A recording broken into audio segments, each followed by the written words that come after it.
Hello et bienvenue dans cette vidéo où je vais parler podcast. Alors, si tu as envie de lancer ton propre podcast, si tu te demandes si tu devrais lancer ton podcast, ou si tout simplement tu te freines à lancer ton propre podcast parce que tu es trop concentré sur tout ce que tu penses que tu devrais faire pour le publier, alors j'espère que cette vidéo va t'apporter de la simplicité, de la légèreté, va te permettre d'oser te lancer et de mettre au monde ton émission de podcast à moindre frais.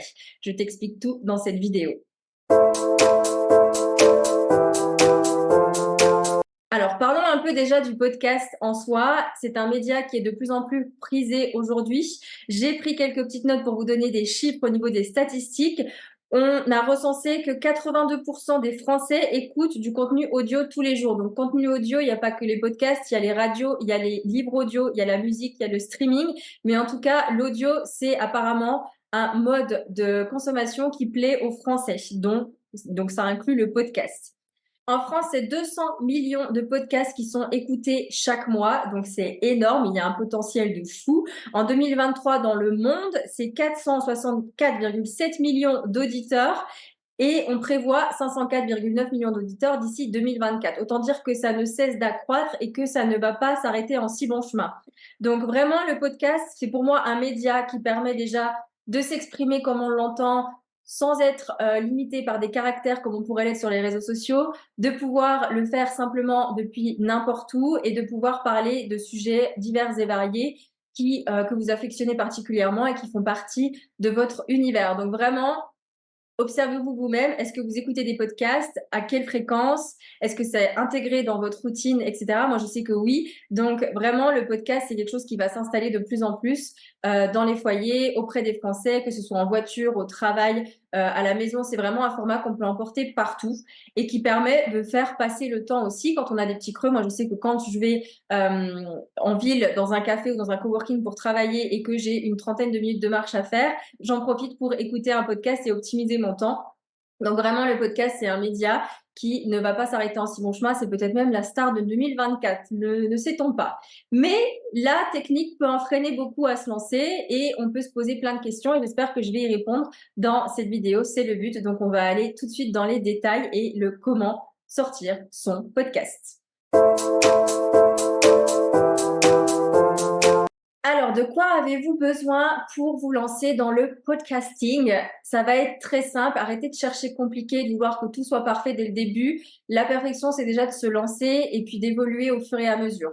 Moi, j'ai commencé mon premier podcast en 2020 et c'était loin d'être parfait. Et pourtant, je l'ai fait et j'ai vu l'amélioration au fil des épisodes, mon aisance à parler au micro, etc. Donc, quand je me suis lancée, j'ai pensé que j'avais besoin de beaucoup de matériel. Donc, évidemment, je me suis acheté un micro, le Blue Yeti. Donc, je vous le conseille si jamais vous voulez investir et faire ça de façon très professionnelle. Sachez que ce n'est pas indispensable parce que ça représente quand même un petit investissement et vous n'avez peut-être pas de budget à mettre là-dedans. Sachez que vous pouvez aussi, ce que je fais moi actuellement, j'ai revendu ce micro et du coup, aujourd'hui, j'ai trouvé une intelligence artificielle que je vais vous mettre en description qui permet en fait d'améliorer la qualité son de votre podcast. Donc, vous pourrez en fait passer d'un son assez médiocre avec les micros de votre ordinateur peut-être à un son de meilleure qualité, façon un peu studio isolé, avec en quelques secondes, en quelques clics, avec une intelligence artificielle qui vous améliore ça et sans qu'il y ait de couac au niveau des mots, sans que ce soit modifié ce que vous disiez, etc. Donc, je vous mettrai les détails en description. Moi, je sais que c'est ça que j'utilise. Ensuite, vous avez, comme dirait Orelsan, si tu as envie de filmer des vidéos, tu as juste besoin d'un truc qui filme. Donc, en fait, vous avez juste besoin soit d'un téléphone, soit d'un ordinateur. Moi, je suis sur Mac, donc je vais vous parler de MacBook. Pour MacBook, j'enregistre avec GarageBand. C'est déjà une application qui est déjà installée par défaut sur votre Mac. Donc, je vous ferai peut-être un tutoriel à part pour vous montrer comment exactement je processe pour enregistrer. Mais en fait, vous avez juste à appuyer sur le bouton enregistrer, vous parlez et quand vous stoppez, vous arrêtez. Ce qui peut prendre beaucoup de temps, c'est la post-production, comme on s'imagine. Ça veut dire de couper les blancs, couper les respirations, peut-être couper les couacs. Moi, ce que je fais, c'est que j'ai plus envie de passer beaucoup de temps là-dessus. Je sais qu'au début, je le faisais, je coupais quand il y avait des blancs trop longs à mon goût, je les coupais. Quand il y avait une respiration peut-être qui pouvait saouler, j'allais la couper, etc. Et en fait, je me suis rendu compte que ça me prenait un temps fou, ça allait me ralentir dans mon élan de vouloir faire du podcast. Et du coup, j'ai complètement arrêté ça.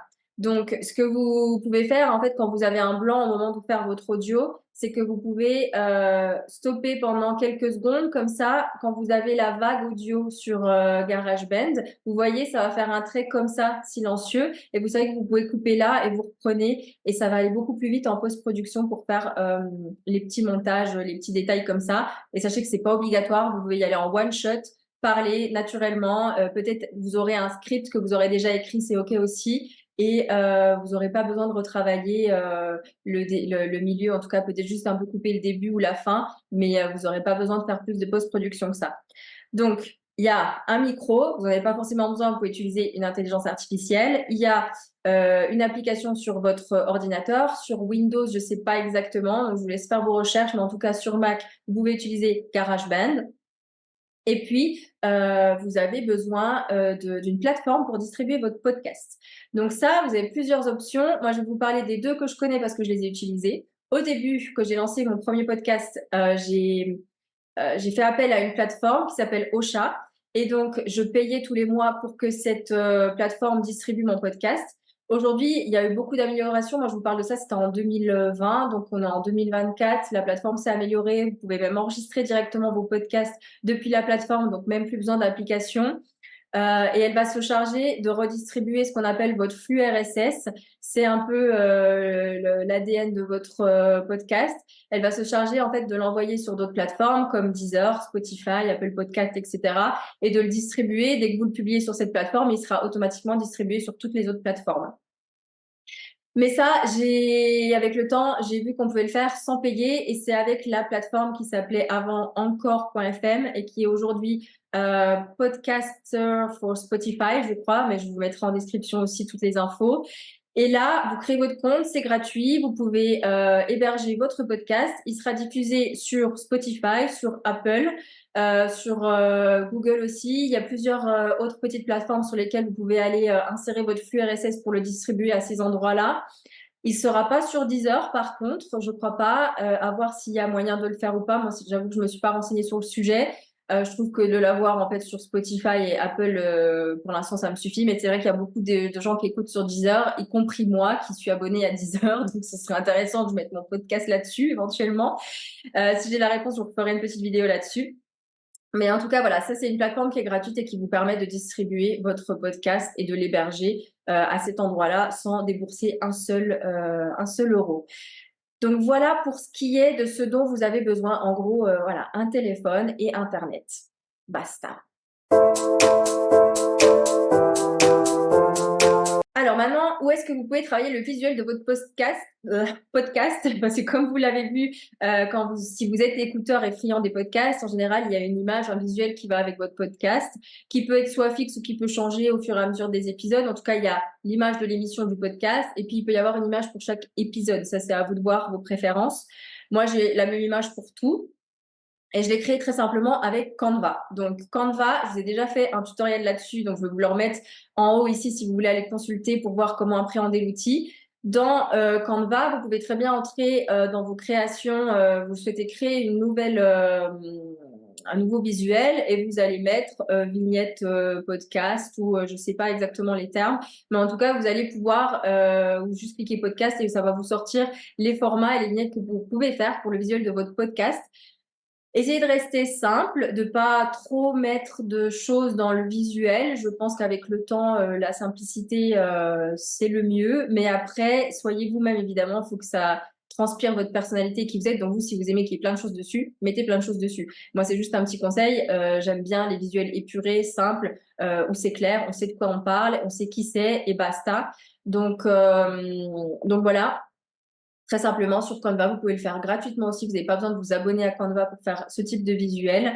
Et vous pouvez très bien aller sur une banque d'images si vous n'avez pas de photos de vous-même, comme pexel.com.fr et trouver des images qui vont illustrer le thème de votre podcast.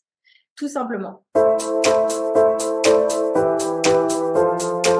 Alors maintenant, la question, est-ce qu'il faut un thème précis ou pas pour votre podcast? Je pense que c'est pas une obligation, mais étant donné qu'il y a de plus en plus de podcasts aujourd'hui sur le marché, ça peut être intéressant de se spécialiser. Mais encore une fois, faut pas que ça vienne vous freiner. Si vous avez envie de parler d'autres choses hors dehors de votre sujet, autorisez-vous. Après, moi j'ai fait un podcast dans les premiers temps, mon premier podcast qui était assez axé développement personnel, connaissance de soi, et j'ai vraiment diversifié les sujets.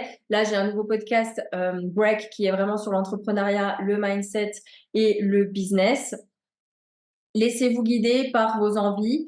Ne vous coupez pas de vos élans et ne cherchez pas à faire comme tout le monde en fait. Soyez vous-même, parlez de ce qui vous intéresse, de ce qui vous passionne. Faites des interviews si vous le voulez aussi, si ça vous rassure, etc.